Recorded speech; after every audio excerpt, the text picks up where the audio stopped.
Economia de Prout. Enquanto milhões de pessoas morrem de fome, toneladas de grãos apodrecem nos silos para forçar a elevação artificial dos preços, visando a maximização dos lucros. Portanto, não é verdade que existe escassez de alimento. Ao contrário, o que existe é uma crise na distribuição e na utilização dos recursos mundiais. A teoria da utilização progressiva foi formulada para lidar com esses desequilíbrios enormes e tratar de muitos outros problemas locais e globais.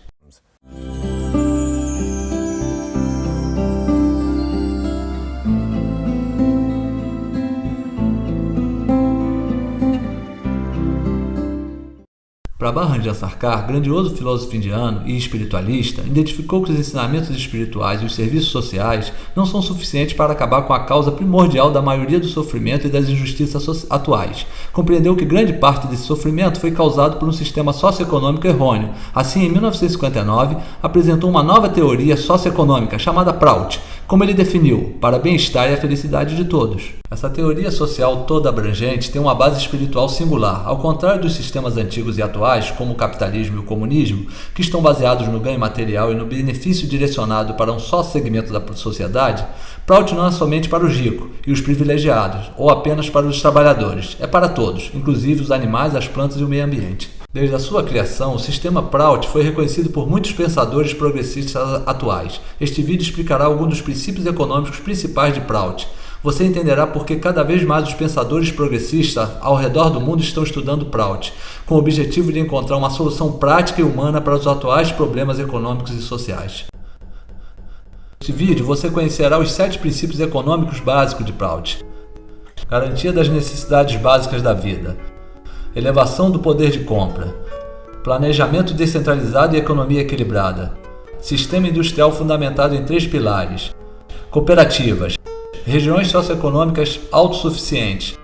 Democracia econômica e foco não material.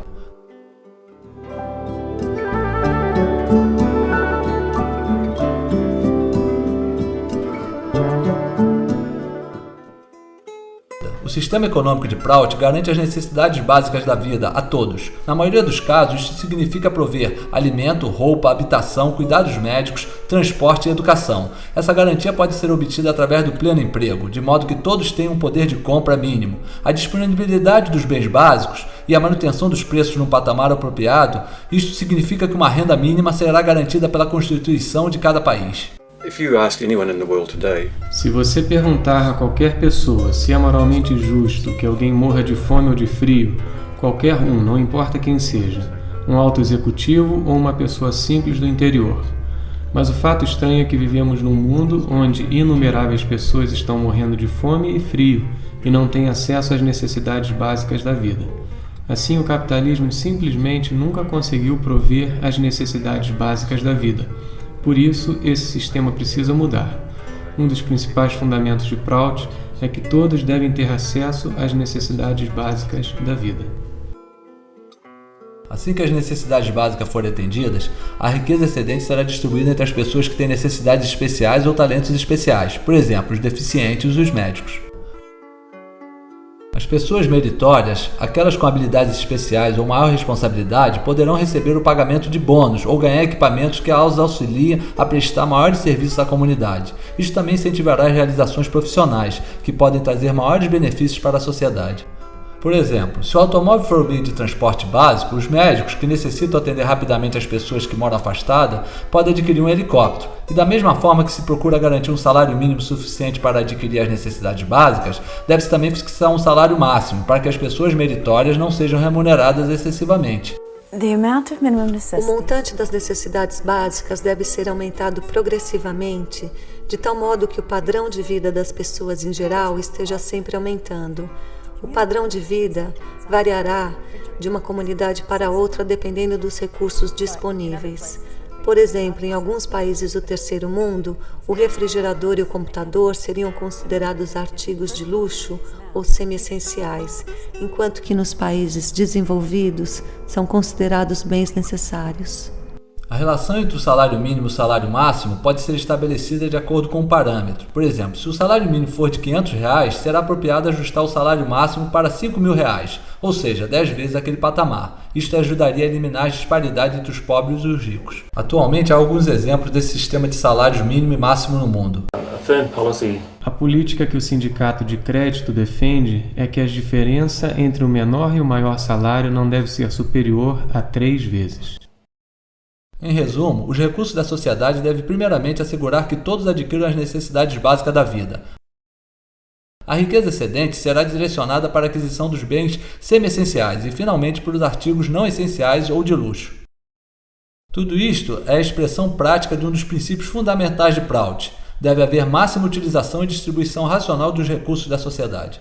Does Prout exist anywhere in the world? Prout existe em algum lugar do mundo? Sim, existe na mais comum unidade econômica do mundo, a unidade familiar. Em uma família, primeiramente você usa os seus recursos para prover as necessidades essenciais, como aluguel de casa, alimentos e vestimenta. Se houver excedente de dinheiro, serão atendidas as necessidades individuais da família, como aulas de piano ou uniforme de futebol. Nunca às custas das necessidades básicas, contudo no capitalismo isso acontece. Alguns ficam podres de rico, enquanto outros morrem de fome. Para entender Prout é preciso compreender apenas este conceito de família. Prout é a aplicação deste espírito familiar à sociedade e à economia.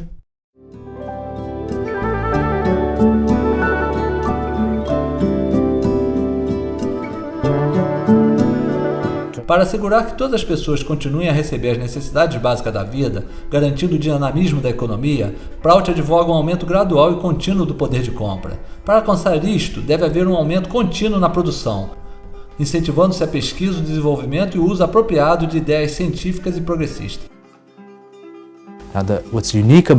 O que é original na visão de Sarkar é que ele não vê nenhum problema nos avanços tecnológicos. Conhecemos muitos movimentos que falam contra a tecnologia querendo evitá-los. Sarkar estava muito certo de que necessitamos de uma visão do futuro que aplique a tecnologia de forma apropriada para o bem-estar das pessoas.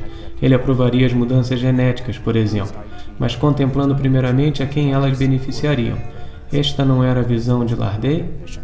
Prout fully supports the use of science. Além de ser a favor da ciência e tecnologia, Prout valoriza a preservação do meio ambiente, pois plantas e animais também têm direito à existência. A ciência deve cuidar do bem-estar de todos e não do enriquecimento de uma minoria ou da conquista de outros países através de guerras. E o uso da tecnologia não deve afetar o meio ambiente. Prout defende o uso de todos os recursos para elevar a qualidade de vida de todos, em vez de maximizar os lucros de uma minoria como no capitalismo.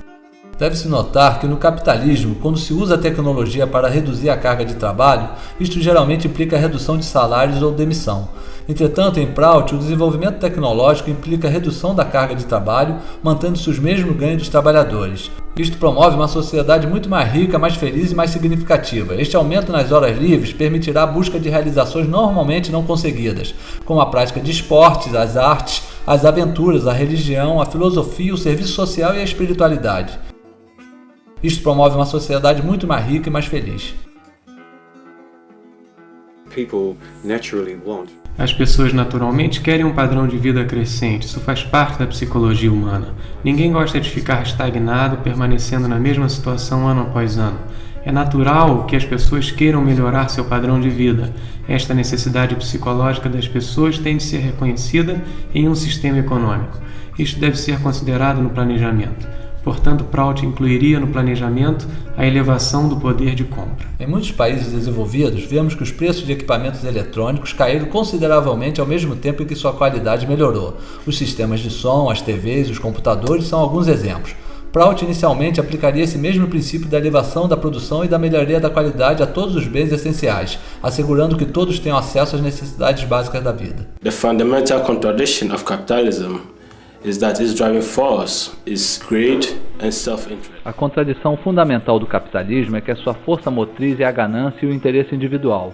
Por isso, os trabalhadores cada vez mais perdem seu poder de compra ou são substituídos por máquinas, para maximizar os lucros dos capitalistas. Mas isto também reduz a oportunidade das pessoas adquirirem seus bens, o que resulta mais cedo ou mais tarde num colapso da economia, o que em outras palavras é denominado de depressão. Prout, on the other hand, removes the possibility of depression by ensuring everyone has increased purchasing capacity.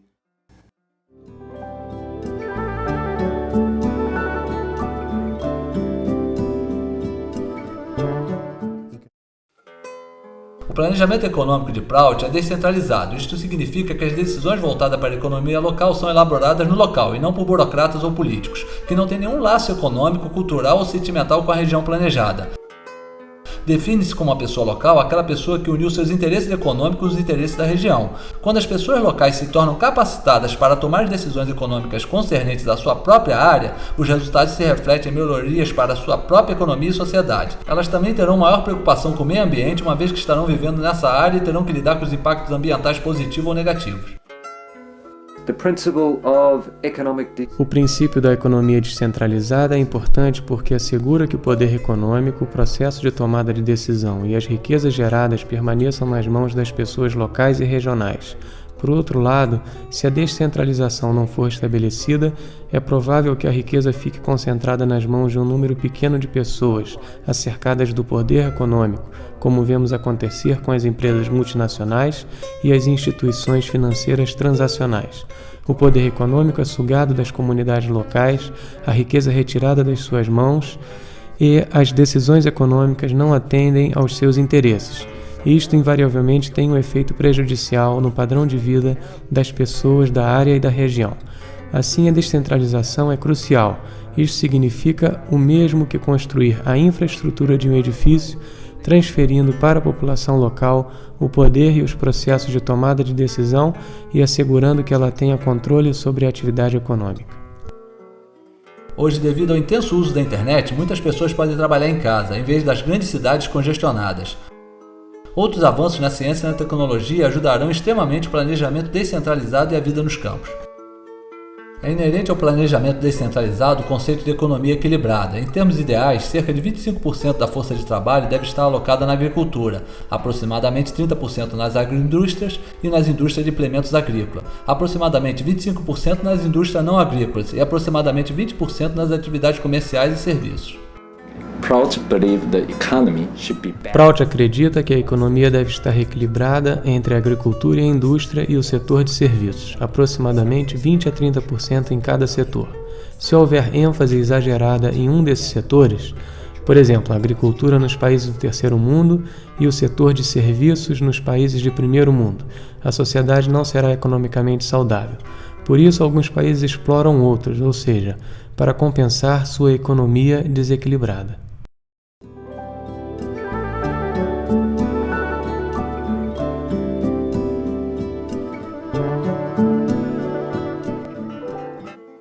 Prout divide o sistema industrial em 3 categorias: as empresas de pequeno porte, do setor privado, os negócios de média e larga escala, que são administrados por cooperativas, e as grandes indústrias que se ocupam das funções estratégicas da economia e são administradas pelo governo mais local possível. Como exemplo de pequenas indústrias, temos aquelas com poucos empregados, como as empresas familiares ou as indústrias caseiras rurais. Geralmente elas produzem artigos de luxo ou bens e serviços semi-essenciais, tais como joalherias, ou de restaurantes, os salões de belezas e outras atividades similares. Se o empreendimento privado aumentar demasiadamente o número de seus empregados, até um limite pré-determinado pela comunidade, ele poderá optar entre manter-se naquele patamar ou transformar-se numa cooperativa. Esta medida impedirá o monopólio e a exploração por uma empresa dominante. A cooperativa visa somente atender às necessidades da comunidade ou da área local. A cooperativa elegeria seu próprio corpo de diretores, podendo o proprietário precedente ser um dos seus prováveis diretores. Os salários são pagos aos trabalhadores de acordo com o trabalho desenvolvido, através do sistema de escalas de salário mínimo e máximo, e deve-se fazer provisões para os fundos de reserva destinados à capitalização, ao desenvolvimento e etc. O que está bastante claro de tudo o que Sarkar escreveu é que o método cooperativo de administração dos recursos é a melhor opção. As pessoas abandonam o método cooperativo somente quando há uma boa razão para isso. Uma das razões é quando o negócio é demasiadamente pequeno para funcionar corretamente como uma cooperativa. Você também pode considerar que as empresas de larga escala necessitam integrar grandes áreas de terra e empregar centenas de pessoas, e que elas são componentes estratégicos de uma economia.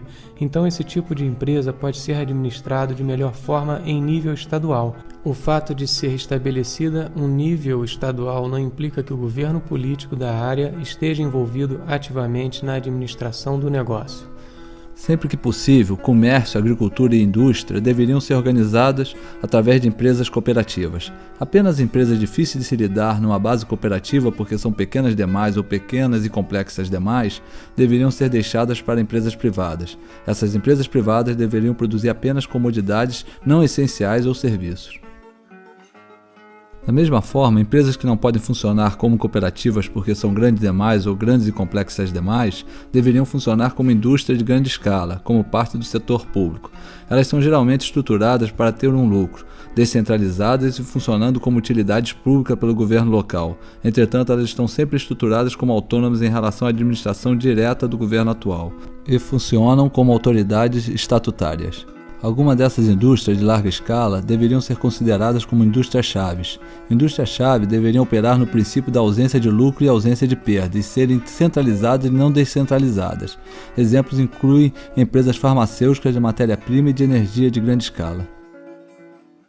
As cooperativas têm o potencial de empregar muito mais pessoas do que as empresas de média e larga escala do capitalismo, e com um custo bem menor. No sistema prautista, o apoio ativo aos negócios de pequena escala e às cooperativas é o fator principal para garantir o pleno emprego.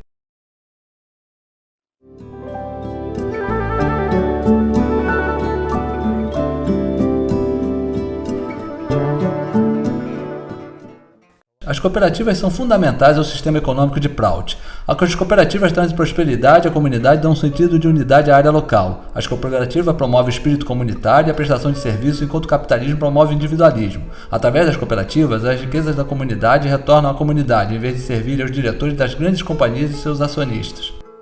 Se você é um diretor de uma empresa sociedade anônima, todo o seu esforço é dirigido para os acionistas. Você tem que prover um rendimento mínimo para eles, mesmo que isso signifique danos para a companhia ou seus trabalhadores, tendo-se que fechar filiais. Mas se você estiver envolvido com as cooperativas, tudo anda de outra maneira.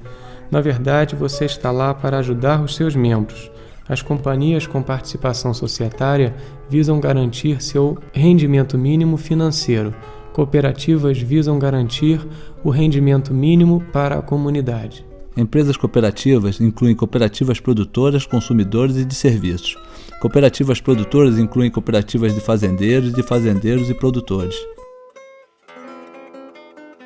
O setor de cooperativas inclui, primeiro, empresas cooperativas, segundo, uma variedade de grupos não governamentais e comunitários. Terceiro, a economia doméstica informal. O setor cooperativo produz e provê todos os tipos de mercadorias, essencial, semi-essencial e não essencial, contrastando o setor privado estar restrito a produzir mercadorias não essenciais e a prover serviços não essenciais.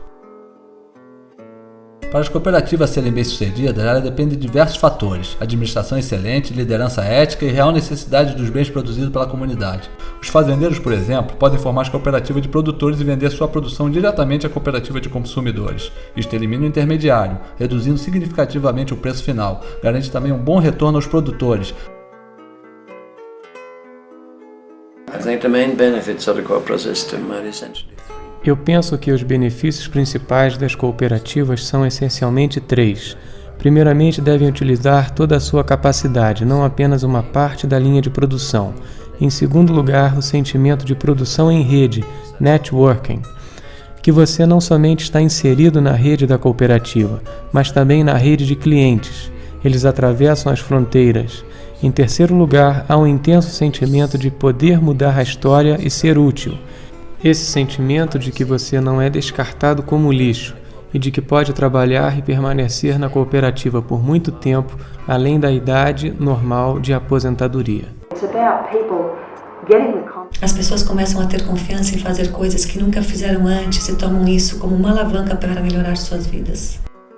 Sobre o capitalismo, as cooperativas lutam para sobreviver porque o sistema capitalista frequentemente trabalha para minar seus esforços. Entretanto, existem muitos exemplos de empresas cooperativas em cidades pequenas e grandes, como as de Malini, na Austrália, e de Mondragón, na Espanha, que demonstram que as cooperativas são uma alternativa viável ao capitalismo.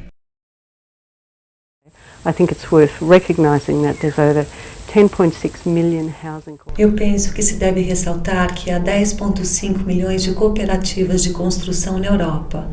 1/4 de todas as casas nos últimos 20 anos na Turquia foi construído através de cooperativas. Na Noruega, que não é uma comunidade pobre e tem elevado índice de habitação própria, 15% das residências são propriedades de cooperativas. A Tchecoslováquia tem 10 mil cooperativas e no Reino Unido 2% de todas as casas sociais são propriedades de cooperativas. Warwick fez um estudo das cooperativas de casas britânicas e concluiu que elas são melhor administradas do que os condomínios. E isso gerou um efeito espiral. As cooperativas formam comunidades que constroem casas que então constroem comunidades. Em resumo, elas podem contribuir muito positivamente para a administração democrática e a confiabilidade política, e para fornecer um contraponto sustentável e resistente à globalização. Eu acredito que as cooperativas são uma alternativa viável e genuína para as indústrias estatais e privadas. Elas são um caminho para o futuro.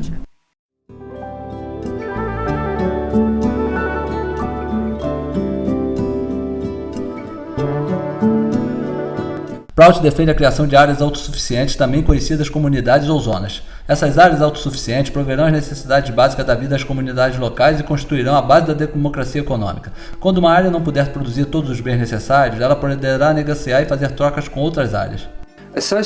Uma unidade socioeconômica é uma área onde necessidades básicas da vida podem ser fornecidas às pessoas que vivem nessa unidade. Agora, uma unidade pode compreender um país, uma parte de um país, uma região, ou pode constituir diversos países juntos. Em outras palavras, nós fazemos inicialmente a análise das necessidades das pessoas, verificamos como essas necessidades podem ser melhoradas para satisfazer a capacidade produtiva, a produção e a distribuição das necessidades das pessoas da região. E então definimos os limites das unidades, baseados em fatores como geografia, clima, agricultura, disponibilidade de água, história, psicologia coletiva, cultura, todos esses fatores, uma vez que as motivações políticas são virtualmente inconsequentes neste tipo de demarcação.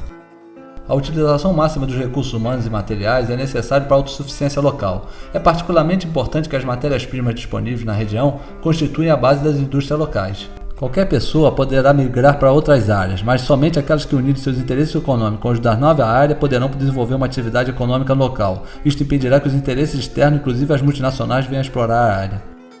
In Prout, each economic zone is supposed to be self-sufficient.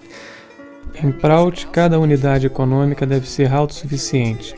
Isso significa que os interesses externos não podem exercer atividade econômica na unidade e estabelecer seu negócio, remetendo capital e lucro para o exterior.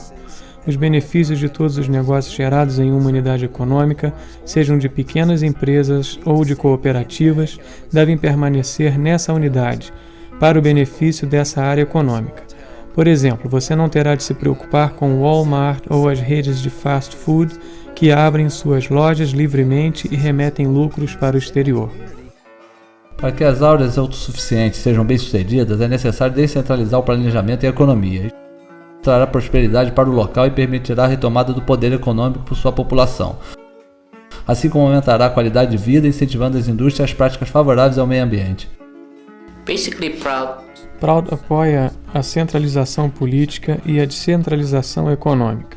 É como uma partida de futebol em que nós temos um árbitro que controla o jogo, mas não pode participar do mesmo.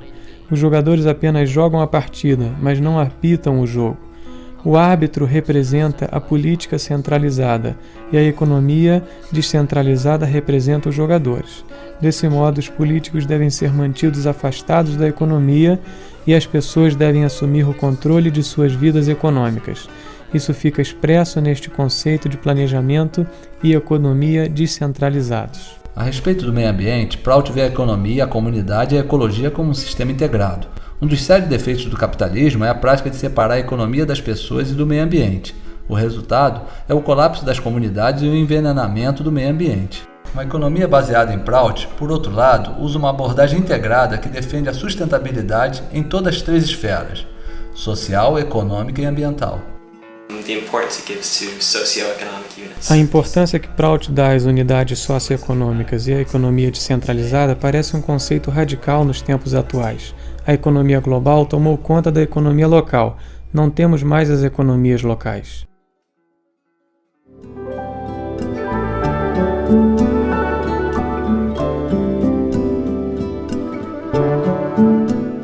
Todos os 6 aspectos da economia prautista, mencionados anteriormente, podem ser considerados como partes integrantes da democracia econômica. A democracia econômica é estabelecida para que as pessoas locais tenham controle sobre seu destino econômico. A democracia política, por outro lado, dá às pessoas o direito de votar nos líderes políticos, mas lhe nega o direito de tomar as decisões econômicas que afetam suas vidas. Em consequência, a sociedade é flagelada devido à extrema disparidade entre ricos e pobres, ao desemprego, à escassez crônica de alimento, à poluição e à degradação ambiental, à pobreza, às elevadas taxas de criminalidade, à exploração e à insegurança. A democracia econômica permite a retomada das decisões econômicas vitais pelas pessoas diretamente afetadas. Através disso, todos podem usufruir da riqueza e dos recursos das comunidades. Entretanto, seria um erro pensar que o sistema Prout está preocupado somente em prover um padrão de vida próspero. A razão básica da economia prautista é criar um ambiente no qual as pessoas possam se dedicar, pessoal e coletivamente, ao progresso psíquico e espiritual. Deve ser lembrado que quando Sarkar diz que Prout é para o bem-estar e a felicidade de todos, ele não fala apenas sobre a ótica do bem-estar físico. Sarkar quer, tão logo as necessidades básicas de todos sejam atendidas, nossos esforços sejam dirigidos para as áreas mais criativas, intelectuais e espirituais. Isto nos traz 3 benefícios. Primeiramente, podemos apreciar na proporção que quisermos, sem que isto afete nossos limitados recursos materiais. Em segundo lugar, a qualidade de nossa vida torna-se muito mais valiosa e duradoura, uma vez que não depende de utilização de recursos materiais limitados. Por fim, eleva a humanidade do nível predominantemente físico e material para um nível mais intelectual, criativo e espiritual. Esta é a principal etapa da evolução humana, e realmente eu acredito que isto constitui a beleza e a força de Prout. Prout also adds a spiritual dimension. Prout também engloba a dimensão espiritual, a beleza da dimensão espiritual que todos estão inseridos nela, uma questão desvinculada da quantidade de dinheiro que possuímos.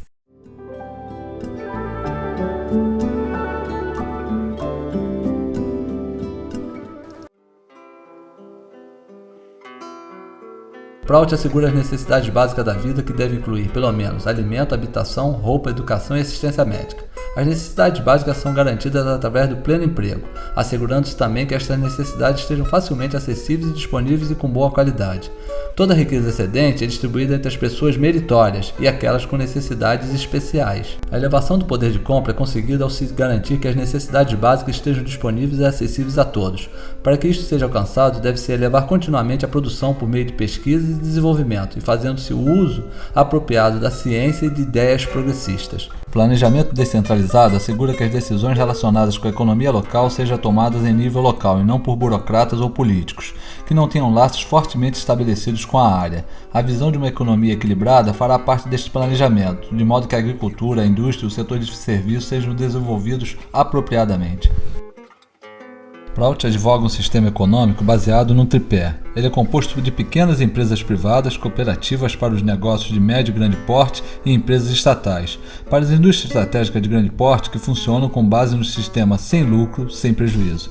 As cooperativas são o carro-chefe do sistema econômico de Prout, formando a base da democracia econômica. Prout visa a criação de áreas econômicas descentralizadas que sejam autossuficientes o tanto quanto possível. Todos os negócios serão empreendidos por pessoas do local, de tal forma que não haverá espaço para as multinacionais ou a exploração estrangeira de uma área. Esses 6 pontos constituem a democracia econômica, que transfere para a população local o controle de sua vida econômica e assegura suas necessidades básicas. Dessa forma, a sociedade é incentivada a alcançar metas não materiais, mas criativas, intelectuais e espirituais, conduzindo finalmente ao progresso e à felicidade verdadeiros. Prout nunca poderá ser impositivo, somente funciona quando as pessoas o abraçam. Naturalmente, Prout tem seus princípios, mas para sua expressão prática eles dependem dos anseios da sociedade. O comunismo vê as pessoas como trabalhadores, o capitalismo as vê como consumidores. Prout as vê como seres humanos com dimensões física, mental e espiritual, tendo necessidades que devem ser realizadas para que uma sociedade saudável e progressista possa prosperar.